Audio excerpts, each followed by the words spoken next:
TV देख रहे हैं आप और मैं हूं आपके साथ जागृति खंतवाल। रुक करेंगे खबरों की ओर। लखनऊ में मुख्यमंत्री योगी आदित्यनाथ ने अधीनस्थ सेवा चयन आयोग के अभ्यर्थियों को नियुक्ति पत्र वितरित किए। इस दौरान उन्होंने कार्यक्रम को संबोधित किया। उन्होंने समाजवादी पार्टी और कांग्रेस पर भी जमकर निशाना साधा और कहा कि यही खटाखट है, अब वो गायब हो गए हैं, जबकि सीजन आएगा तो वो फिर से लौटेंगे। आएगा तो फिर अपने मौसम के अनुसार फिर समाज को विभाजित करने के लिए, अराजकता फैलाने के लिए, धोखे से लॉटरी अगर कभी लग गई तो फिर प्रदेश को नोचने के लिए। आज मैं कह सकता हूं उत्तर प्रदेश के सामने पहचान का संकट नहीं है, कोई पहचान का संकट नहीं है। उत्तर प्रदेश की टीम ने जो कार्य किया है और डबल इंजन सरकार का जो लाभ उत्तर प्रदेश को प्राप्त हुआ है, आज उसका परिणाम है कि उत्तर प्रदेश जो 2017 तक देश की छठी सातवीं अर्थव्यवस्था थी, आज नंबर 2 की अर्थव्यवस्था बन चुकी है और देश के किसी भी राज्य की तुलना में सबसे अच्छी आर्थिक प्रगति करने वाला, इकोनॉमिक ग्रोथ के रूप में सबसे अच्छी ग्रोथ के रूप में जो राज्य आज के दिन पे आगे बढ़ रहा है वो उत्तर प्रदेश है। प्रधानमंत्री मोदी जी के संकल्पों को आगे बढ़ाने के लिए प्रतिबद्ध दिखाई देता हुआ उत्तर प्रदेश है। युवाओं के लिए, किसानों के लिए, महिलाओं के लिए, गरीबों के लिए योजनाओं को प्रभावी ढंग से जमीनी धरातल पर उतारने के लिए किए जाने वाले रिफॉर्म में अग्रणी उत्तर प्रदेश है। लखनऊ में मुख्यमंत्री योगी आदित्यनाथ ने तिरंगा यात्रा बाइक रैली को हरी झंडी दिखाकर रवाना किया। इस दौरान मुख्यमंत्री योगी ने रैली में मौजूद लोगों को संबोधित करते हुए कहा कि तिरंगे को हर घर पर लहराने का काम सभी ने किया था और मुझे प्रसन्नता है। 2022 में यूपी ने 5 करोड़ से अधिक घरों पर तिरंगा लहराने का कीर्तिमान स्थापित किया था। साथ ही सीएम योगी ने कहा कि तिरंगा एक भारत श्रेष्ठ भारत का भी प्रतीक है। गत वर्ष भी आजादी के अमृत काल के प्रथम वर्ष में उत्तर प्रदेश में लगभग 4.5 करोड़ घरों पर तिरंगा लहराने का कार्य हुआ था और प्रधानमंत्री मोदी जी के आह्वान पर इस वर्ष उत्तर प्रदेश सरकार ने हर घर तिरंगा को 4.5 करोड़ घरों तक पहुंचाने के बृहद संकल्प को हाथ में लिया है। मैं भारतीय जनता पार्टी के अपने सभी पदाधिकारी और कार्यकर्ताओं का हृदय से अभिनंदन करता हूं कि उन्होंने प्रधानमंत्री मोदी जी के संकल्प के साथ जुड़ते हुए भारत के इस राष्ट्रीय प्रतीक, आन बान और शान के प्रतीक तिरंगा को हर घर तक पहुंचाने के संकल्प में सहभागी बन रहे हैं। और पिछले 3 दिनों के अंदर उत्तर प्रदेश के अंदर तिरंगा यात्रा जिस उत्साह के साथ युवा मोर्चा के उत्साही कार्यकर्ता भारतीय जनता पार्टी के मार्गदर्शन में निकाल रहे हैं, आयोजित कर रहे हैं, छात्रों के द्वारा, व्यवसायियों के द्वारा, तमाम सामाजिक सांस्कृतिक संगठनों के द्वारा इस अवसर पर जो उत्साह दिखाया जा रहा है, ये नए भारत का दर्शन करता है, क्योंकि तिरंगा एक भारत श्रेष्ठ भारत का भी प्रतीक है।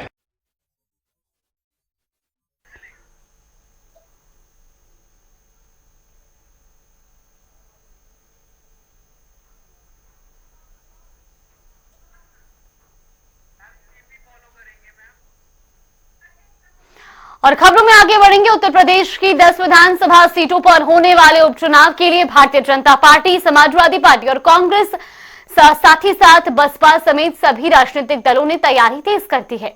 समाजवादी पार्टी ने जहां 6 सीटों पर पार्टी के पर्यवेक्षक नियुक्त कर दिए, तो वहीं कांग्रेस पार्टी ने भी अब सभी 10 सीटों पर पर्यवेक्षकों की नियुक्ति कर दी है।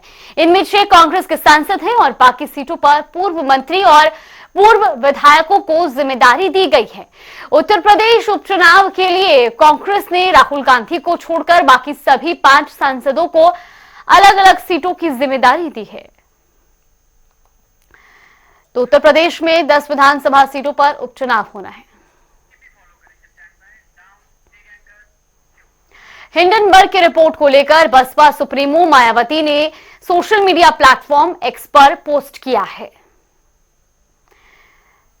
तो मायावती ने अपने सोशल मीडिया प्लेटफॉर्म पर लिखा कि पहले अडानी ग्रुप और अब सेबी चीफ संबंधी हिंडनबर्ग की रिपोर्ट फिर से जबरदस्त चर्चाओं में है।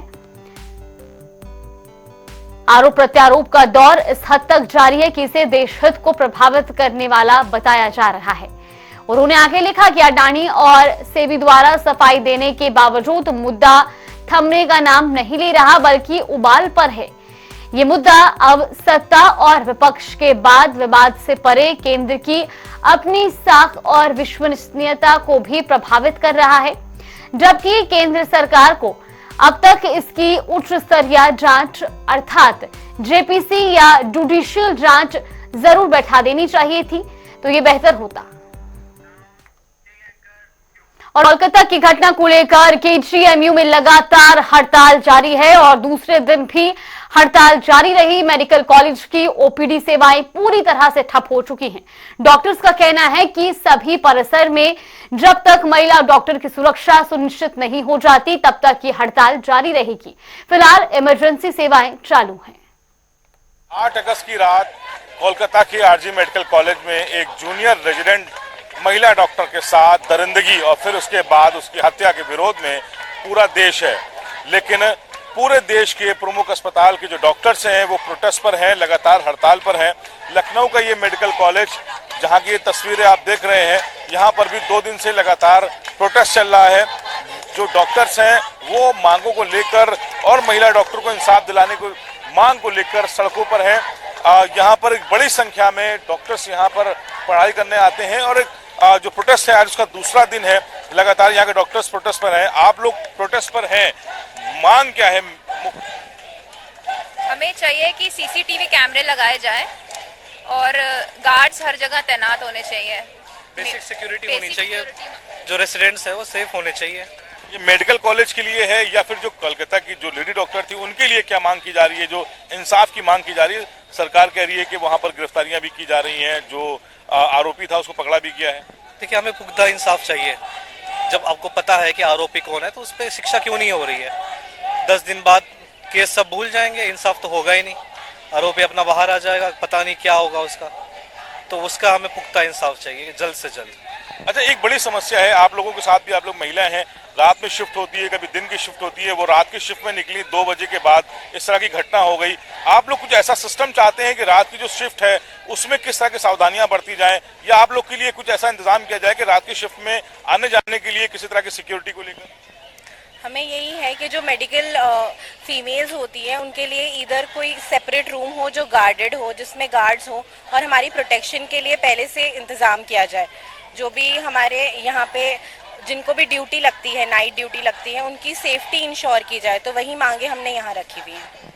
अभी दूसरा दिन हो गया है प्रोटेस्ट का, क्या सीबीआई जांच की भी मांग आप लोग की तरफ से की जा रही है इस पूरी केस? जो मांगे पूरे दुनिया में मेडिकल कॉलेज वाले कर रहे हैं वही मांगे हम लोग भी कर रहे हैं। देखिए, जो महिला डॉक्टर्स हैं उनकी सुरक्षा एक बड़ा मुद्दा है, क्योंकि जिस तरह की वो घटना हुई रात के 2 बजे के बाद, शिफ्ट खत्म होने के बाद, जब वो महिला डॉक्टर को कोई आसपास, क्योंकि मेडिकल कॉलेज में वहां पर भी कोई उसके लिए रहने का इंतजाम नहीं था, इसीलिए वो एक सेमिनार हॉल में जाकर सोने के लिए गई थी जहां पर इस तरह की घटना हुई। फिलहाल जो महिलाएं आप देखेंगे, जो लड़कियां हैं, जो छात्राएं हैं, वो उनकी तादाद ज्यादा है, क्योंकि बात सिर्फ उस घटना की नहीं, बात इस पूरे सुरक्षा की है और उस सिस्टम की है जहां पर ये महिला डॉक्टर्स लोगों की मदद के लिए, लोगों को इलाज देने के लिए दिन रात मेहनत करते हैं। इमरजेंसी में जो ड्यूटीज लगती हैं वो कई घंटे की शिफ्ट हो जाती हैं और उसके बाद जब वो अपने निवास यानी कि अपने रूम पर जाती हैं, वहां पर सुरक्षा एक बड़ा मुद्दा होता है। आप लोग यहाँ पर प्रोटेस्ट में हैं, ये जो है जो रात की शिफ्ट होती है, आना जाना, इसमें किसी तरह की कोई मांग है आप लोगों के लिए, चाहे मेडिकल कॉलेज हो या बाहर में आप जा रहे हैं? मैं यही कहना चाहूंगी कि वर्क प्लेस पे और हमारे हॉस्टल्स पे गर्ल्स के लिए सेफ्टी थोड़ी इंक्रीज कर देनी चाहिए कि इस तरह का कांड दोबारा ना हो। आप लोग कैजुअलिटी डिपार्टमेंट में भी होंगे, वहां पर नाइट शिफ्ट कभी कभी लगती होगी, रात में जाते टाइम आप लोग को डर लगता है अपने हॉस्टल तक जाने में? लगता ही है क्योंकि यहाँ पूरा अंधेरा होता है। थोड़ा सेफ्टी रोड्स पे और हमारे कैंपस में और वर्क प्लेस पे दोनों जगह होनी चाहिए। क्या ये भी एक सवाल है कि जो आपकी ड्यूटीज जहाँ पर है, क्या महिला के हॉस्टल या जो छात्राएं हैं उनके हॉस्टल करीब होने चाहिए ताकि वो शिफ्ट पूरी करके अपनी जगह पर आसानी से जा सकें? इससे ज्यादा बेटर है कि पूरे रास्ता सेफ होना चाहिए, क्योंकि हम हर जगह सब कुछ करीब कर देंगे तो पेशेंट्स को ज्यादा दिक्कत होगी। हम लोग सबका कॉपरेशन मांगते हैं कि संस्थान और जो पेशेंट्स भी हैं सब कॉपरेटिव हो, रिस्पेक्टफुल हो। जो जनता काम कर रही है, यूजीस काम कर रहे हैं, पीजीस काम कर रहे हैं, तो सेफ्टी ज्यादा इंक्रीज हो पाएगी। सेफ्टी यानी कि सुरक्षा, महिला की सुरक्षा, जिसके दावे सरकार की तरफ से किए जाते हैं, और उस दावे में कितनी सच्चाई है ये आपको उस प्रोटेस्ट की तस्वीरें दिखा रही हैं, जहां पर लगातार इस बात की मांग हो रही है कि मेडिकल कॉलेज जैसे संस्थान, यानी कि जो टॉप क्लास ऐसे इंस्टीट्यूशन है जहां पर मेडिकल की पढ़ाई होती है, बड़ी दूर दूर से यहाँ पर छात्र छात्राएं आते हैं, यहाँ पर अलग अलग प्रदेशों के छात्र छात्राएं हैं, और ऐसे में उनकी सुरक्षा एक बड़ा मुद्दा होता है। फिलहाल जिस तरह की घटना कोलकाता में हुई उसको लेकर यहाँ पर छात्र छात्राएं जरूर प्रोटेस्ट में हैं, लेकिन वो मांग भी कर रहे हैं कि मेडिकल कॉलेज हो या आसपास के जो संस्थान है वहां पर सुरक्षा पुख्ता की जाए, खासकर महिला डॉक्टर्स की जो नाइट शिफ्ट के बाद अपने हॉस्टल्स को जाती हैं उनके लिए सुरक्षा का पूरा माहौल तैयार किया जाए। कैमरा पर्सन आशीष के साथ तौफीक दुबई, जनता टीवी, लखनऊ। 8 अगस्त की रात भारत के पड़ोसी देश बांग्लादेश में हिंदुओं पर हो रहे अत्याचार के विरोध में विश्व हिंदू महासंघ ने हवन यज्ञ कर विरोध प्रदर्शन किया और विरोध प्रदर्शन के दौरान नारे लगाते हुए जल्द से जल्द हिंदुओं पर अत्याचार बंद करने की मांग की। इस दौरान हमारे संवाददाता ने जिला प्रभारी राधाकांत वर्मा से खास बातचीत की। देश में हो रहे हिंदुओं पे अत्याचार को लेकर पूरे भारत में उबाल है और लोग अलग अलग तरीकों से अपना विरोध प्रदर्शन कर रहे हैं। इसी कड़ी में आज गोरखपुर के काली मंदिर में आप देख सकते हैं किस तरीके से यहाँ पे विश्व हिंदू महासंघ के कार्यकर्ता बाकायदे यहाँ बांग्लादेश में हो रहे अत्याचार के खिलाफ यज्ञ कर रहे हैं, हवन पूजन कर रहे हैं। आप देखें तस्वीरों में, ये काली मंदिर है गोलघर का, और यहाँ पे कार्यकर्ता बाकायदे पूरी तरीके से यहाँ पर बांग्लादेश के खिलाफ यानी कि हिंदुओं पे हो रहे अत्याचार को लेके किस तरीके से यहाँ पे हवन पूजन और यज्ञ कर रहे हैं और इस माध्यम से अपनी विरोध जता रहे हैं कि लगातार जो एक हफ्ते से लगातार जो है हिंदुओं पे आक्रमण हो रहा है, हिंदुओं के साथ, बहु बेटियों के साथ वहाँ पे प्रताड़ना हो रहा है, उसको लेकर विरोध प्रदर्शन लगातार जारी है। यहाँ हम बात करेंगे और बात करेंगे, जानेंगे कि यज्ञ के माध्यम से किस तरीके से लोग यहाँ पर विरोध कर रहे हैं। यहाँ पे विश्व हिंदू महासंघ के कार्यकर्ता हैं और यहाँ पे राधाकांत वर्मा हैं जो लगातार जो है ऐसे मामलों में अपना विरोध जताते हैं और यहाँ पे कार्यकर्ताओं के साथ ये उपस्थित है। भारत माता की बांग्लादेश मुर्दाबाद। आप देख सकते हैं यहाँ पे किस तरीके से लगातार ये विरोध प्रदर्शन है। इस्लामी संगठन मुर्दाबाद, बांग्लादेश मुर्दाबाद। बांग्लादेश में जो लगातार अत्याचार हो रहा है, हिंदुओं पे अत्याचार हो रहा है, पूरे देश में इसको लेकर उबाल है। आतंकवादी मुर्दाबाद। क्या कहेंगे ये इस्लामी आतंकवादी मुर्दाबाद, बांग्लादेश मुर्दाबाद। यज्ञ के माध्यम से आप किस तरीके से ये विरोध प्रदर्शन कर रहे हैं, क्या कहना चाह रहे हैं आप? आज हमारा भारत का पड़ोसी देश बांग्लादेश, जहां पर हफ्तों दिन से ज्यादा हो गया, जहां पर इस्लामी आतंकवादियों द्वारा पूरे बांग्लादेश को लूट लिया गया, वहां पर सारे सरकारी दफ्तरों को तोड़ दिया गया, वहां पर सारे कागजात जला दिए गए, बहन बेटियों के साथ इज्जत आबरू लूटा जा रहा है, हिंदू धर्मस्थलों को तोड़ा जा रहा है, हिंदुओं पर आक्रमण हो रहा है, हिंदू मारे जा रहे हैं, जबरदस्ती उसने इस्लाम बनाने का कार्य कर रहा है वहाँ का इस्लामी संगठन। हम उसका कड़े शब्दों में विरोध करते हैं। क्या कहेंगे विपक्ष के जो नेता है, विपक्ष के नेता तो इस पे कोई बोल ही नहीं रहे हैं। भारत में सदन जो अभी हाल ही में 5 जून को यहाँ पर जो भारत का सदन में जो विपक्ष के नेता आदरणीय राहुल गांधी जी, इन्होंने जो हमें हिंसक शब्द का प्रयोग किए थे कि हिंदू हिंसक होता है, मैं उनसे पूछना चाहता हूं क्या हिंदू हिंसक होता तो बांग्लादेश में हिंदू क्यों प्रताड़ित होते? जैसे राहुल गांधी जी से मैं कहना चाहता हूं कि अब आप कहां हैं जब भारतवासी ही हो रह करके और बांग्लादेश में हिंदुओं को लूटा जा रहा है। हिंदुओं के क्या कहेंगे? केवल राहुल गांधी जिम्मेदार हैं, जबकि अखिलेश यादव है और तमाम जो है भीम आर्मी के नेता तमाम जो है इस तरीके से, जबकि बताया जा रहा है कि वहाँ दलित सारे हिंदू हैं। भारत के अंदर ही जितने भी राजनीति करने वाले नेता हैं यहाँ पर, वो सिर्फ दलित का नेतागिरी करते हैं। कोई यादव की राजनीति करता है, कोई समाजवाद का राजनीति करता है। मैं कहना चाहता हूँ अखिलेश यादव जी से भी, तो 3600 लोकसभा के सदस्य लेकर के सदन में पहुंचे हैं, और क्यों नहीं दलितों की बात करते हैं? मायावती जी क्यों नहीं दलितों की बात करती हैं? क्यों नहीं यहाँ से विरोध जताया करती है कि हाँ हम विरोध कर रहे हैं? वहाँ पर दलित, वहाँ पर ज्यादातर स्तर रहे दलित समाज वहाँ पर है, तो दलित को बड़ी असर। अच्छा ये बताइए, शेख हसीना को लेके कहा जा रहा है कि शेख हसीना को जो मोदी जी यानी कि हिंदुस्तान ने जो शरण दिया है उसको लेकर जो है काफी आक्रोश है, और इसी का जो है बदला लोग ले रहे हैं। क्या कहेंगे आप? देखिए, विश्व के अंदर हमारे यशस्वी प्रधानमंत्री नरेंद्र मोदी जी ने जब भारत के लेकर के अपने एक संदेश गए थे, तो पूरे विश्व के अंदर सारे प्रधानमंत्री से मुलाकात करके और सारे लोगों से उन्होंने ये कहा था किसी भी दुख सुख में मैं खड़ा हूँ। आज अगर शेख हसीना जी बांग्लादेश की प्रधानमंत्री अगर किसी दुख में आपदा में है, तो उनको भारत के प्रधानमंत्री ने शरण दिया है। एक अच्छी बात है। हमारे भी ऊपर भी कभी कोई दुख पड़ेगा अगर, तो हमारा भी बांग्लादेश सहयोग करेगा।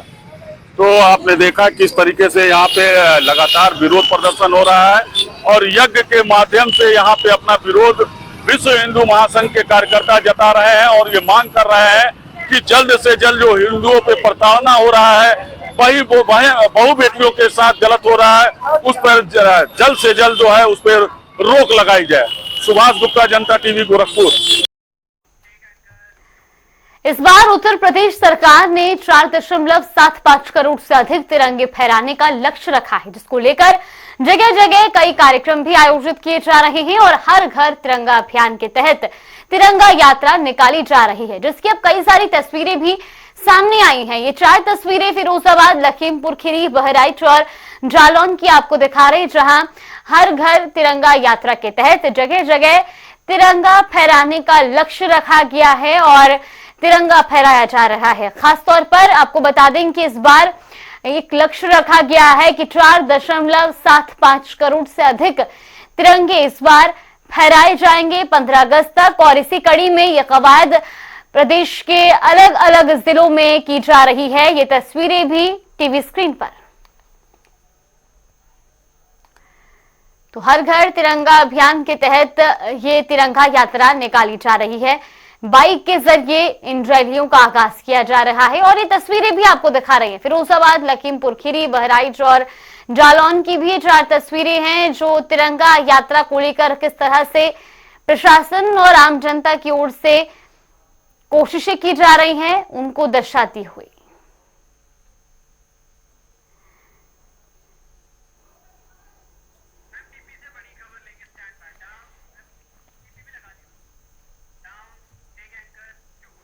और रुक करेंगे बड़ी खबर की ओर। बड़ी खबर, बड़ी जानकारी आपको बता दें चित्रकूट से इस वक्त की ये बड़ी खबर। स्कूल में कई बच्चों की अचानक तबीयत बिगड़ने का मामला चित्रकूट से सामने आ रहा है। 1.5 दर्जन से ज्यादा बच्चों की तबीयत बिगड़ी है, जिसके बाद स्कूल प्रशासन में भी हड़कंप मच गया है। सभी बच्चों को सीएचसी में भर्ती कराया गया है, जहां पर उनका इलाज चल रहा है। बच्चों को चक्कर और सरदर्द की शिकायत है, और आपको बता दें कि उच्च प्राथमिक विद्यालय का ये मामला पूरा आपको बता रहे, जहां स्कूल में कई बच्चों की अचानक से तबीयत बिगड़ने का मामला सामने आया। दरअसल अब तक 1.5 दर्जन से ज्यादा बच्चों की तबीयत बिगड़ी, जिसके बाद स्कूल प्रशासन में भी हड़कंप मच गया और आनन फानन में सभी बच्चों को सीएचसी में भर्ती कराया गया है, जहां पर उनका इलाज जारी है। इन बच्चों को चक्कर और सिरदर्द की शिकायत सामने आ रही है, और साथ ही आपको बता दें कि चित्रकूट के उच्च प्राथमिक विद्यालय का ये पूरा मामला है।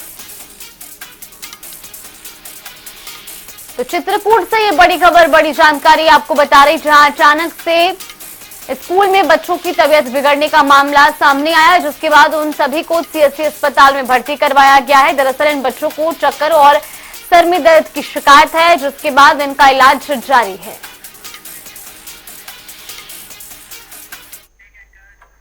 और चलिए रुक करेंगे ताबड़तोड़ खबरों का।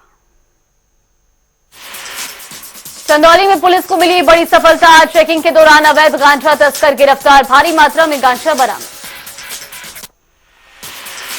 महोबा में चुनाव को लेकर सपा की तैयारी तेज। 9 अगस्त से 10 सितंबर तक चलेगा पीडीए जागरूकता अभियान। सपा कार्यालय पहुंचे लोहिया वाहिनी के प्रदेश अध्यक्ष। लखनऊ में थाना प्रभारी कार्यालय का हुआ उद्घाटन। डीसीपी ने किया पूजा पाठ। इटौंजा थाना क्षेत्र का मामला। वाराणसी में कोलकाता में एक डॉक्टर के साथ दुष्कर्म हत्या का मामला। बीएचयू के डॉक्टर्स ने की हड़ताल। मेडिकल कॉलेज के छात्रों ने निकाला कैंडल मार्च। फिरोजाबाद में मकान में लगी भीषण आग। आग लगने से मची अफरा तफरी।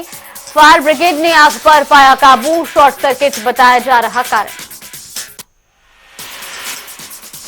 आगरा में अनियंत्रित होकर ट्रैक्टर पलटा। हादसे में 2 की मौत, अन्य लोग घायल। मौके पर पहुंची पुलिस मामले की जांच में जुटी।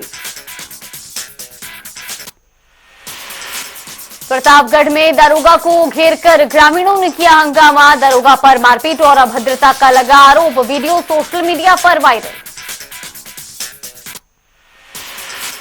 हाथरस में राज्य मंत्री असीम अरुण पहुंचे कलेक्ट्रेट सभागार। 11 परियोजनाओं पर हुई चर्चा। शिकायतों का निस्तारण करने के दिए निर्देश।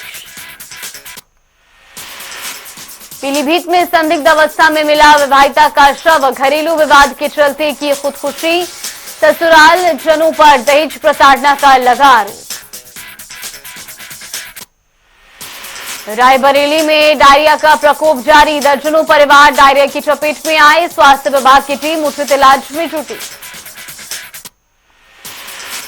रायबरेली में ट्रक ने पैदल जा रही महिला को कुचला। महिला गंभीर रूप से घायल। स्थानीयों ने सीएचसी में कराया भर्ती। गोरखपुर में पुलिस की बदमाशों के साथ मुठभेड़। इनामी बदमाश के पैर में लगी गोली। आरोपी की कई धाराओं में केस दर्ज। रायबरेली में 2 पक्षों में जमकर हुआ विवाद। मामूली विवाद को लेकर चली लाठी डंडे। 4 लोग गंभीर रूप से घायल।